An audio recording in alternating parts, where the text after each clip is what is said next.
আমাদের মধ্যে সবথেকে ভালো আছে কারা জানেন? জ্ঞানী মানুষগুলা। আর এই জ্ঞানী মানুষ কারা সেটা জানেন? আমি বলি, আমি আপনি হইলাম চালাক। আমরা প্রচন্ড চালাক। আমরা সারাক্ষণ চিন্তা করি দেশকে নিয়ে, কিভাবে দেশ ভালো হবে, দুর্নীতিমুক্ত হবে, দেশের ইমপ্রুভমেন্ট হবে, দেশ এগিয়ে যাবে, এগুলা নিয়ে।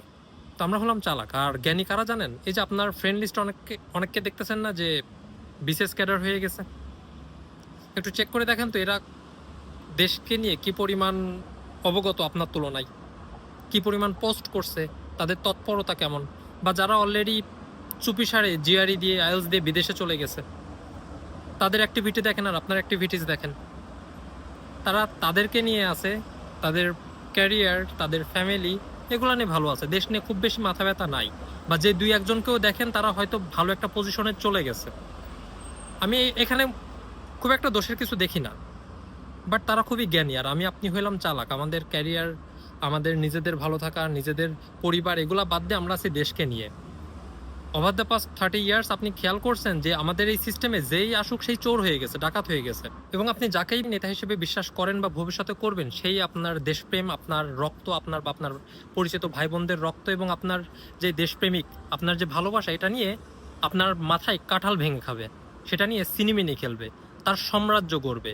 আপনার কিছুই হবে না, আপনার ক্ষতি হবে শুধু। ক্যারিয়ার নষ্ট হবে, আশপাশের ভাই ব্রাদার হয়তো যে ছিল আন্দোলনে ছিল সে মারা যাবে, বিনিময়ে কোনো প্রফিট নাই। মিনহোয়াইল দেখেন যে মানুষগুলো আসলে জ্ঞানী, যাকে আমি জ্ঞানী বললাম, তারা ভালো পজিশনে আছে। আপনার কি মনে হয় যে নেক্সট ফিউ ইয়ার্সে বাংলাদেশে কেউ এরকম কোনো সেন্ট্রাল সিস্টেম লঞ্চ করবে? কারণ আমি আপনাকে বললাম না যে বাংলাদেশের সমস্যাটা আসলে মানুষে না, সমস্যা আসলে সিস্টেমে। বাংলাদেশে জবাবদিহিতা নাই।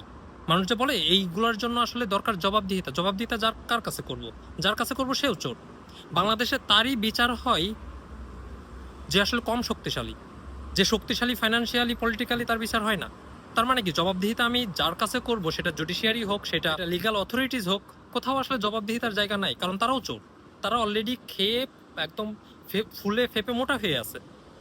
তো ওইখানে যে আপনি একটা ভালো মানুষকে আনবেন, তারাও তাদের দুর্বলতা বের করে চিপায় ফালায় রাখবে। সুতরাং এই সিস্টেমটা আসলে চেঞ্জ না করা পর্যন্ত সম্ভব না। তার মানে আপনাকে এই চোরগুলাকেই রাখতে হবে, কিন্তু সিস্টেমটা পরিবর্তন করতে হবে যেন কেউ চুরি না করতে পারে, কেউ দুর্নীতি না করতে পারে, কেউ এই ধরনের অপকর্ম না করতে পারে। হ্যাঁ, কিন্তু এই কাজটা কে করবে?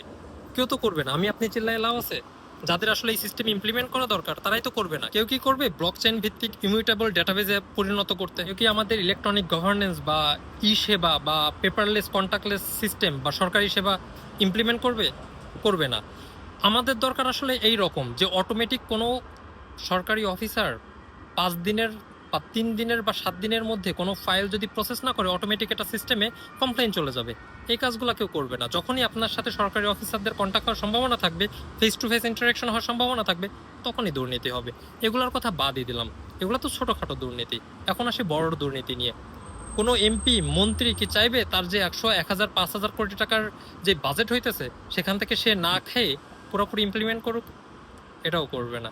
সুতরাং এই সিস্টেম কেউ যদি বলে যে আগামী 2-4 বছরের মধ্যে সমাধান করে দিব, উল্টাই ফেলবো চেঞ্জ করে, সে আপনাকে মিথ্যা প্রলোভন দেখাচ্ছে। তার দরকার আসলে ক্ষমতা, তার দরকার আসলে সাম্রাজ্য গড়ে তোলা, আপনাকে মিথ্যা প্রলোভন দেখায়। এটাই বাংলাদেশ।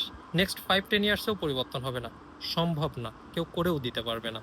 18 কোটি জনগণ আমাদের। আমাদের দরকার অটোমেশন, আমাদের দরকার one nation one digital workflow system, আমাদের দরকার আসলে প্রত্যেকটা ই সেবা, আমাদের দরকার আসলে সার্ভিস লেভেল অ্যাগ্রিমেন্ট এবং অটো অ্যাকাউন্টেবিলিটি।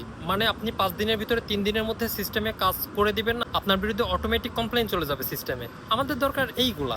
ঠিক আছে, কোনো সরকারি চাকরি 3 বছরের বেশি পার্মানেন্ট হবে না। আপনার পারফরমেন্স অনুযায়ী আপনি কত কম সময়ের মধ্যে আপনি ফাইল প্রসেস করছেন সেটার উপরে আপনার পারফরমেন্স হবে। বাংলাদেশের প্রত্যেকটা জনগণের জন্য থাকবে হচ্ছে তাদের নিজস্ব ড্যাশবোর্ড। সে দেখতে পাবে যে আমার ফাইল কোন ডিপার্টমেন্টে আছে এবং কে দেখতেছে, কে প্রসেস করতেছে। তার মানে জিনিসটা হবে ট্রান্সপারেন্ট। এই কাজটা কে করে দিবে আপনাকে বলেন? তারা কি চাইবে যে তাদের টাকা খাওয়ার জায়গাটা আসলে তারা নিজেরা নষ্ট করে দিক? আপনি বোকা স্বর্গে বাস করেন আসলে। বাংলাদেশে এগুলো সম্ভব না। আগামী কয়েক বছরে কেউ যদি আপনাকে এসব প্রলোভন দেখায়, তার মানে সে ক্ষমতায় আসতে চাচ্ছে এবং তার নিজের টাকার পাহাড় গড়ে তুলতে যাচ্ছে। এটাই হবে।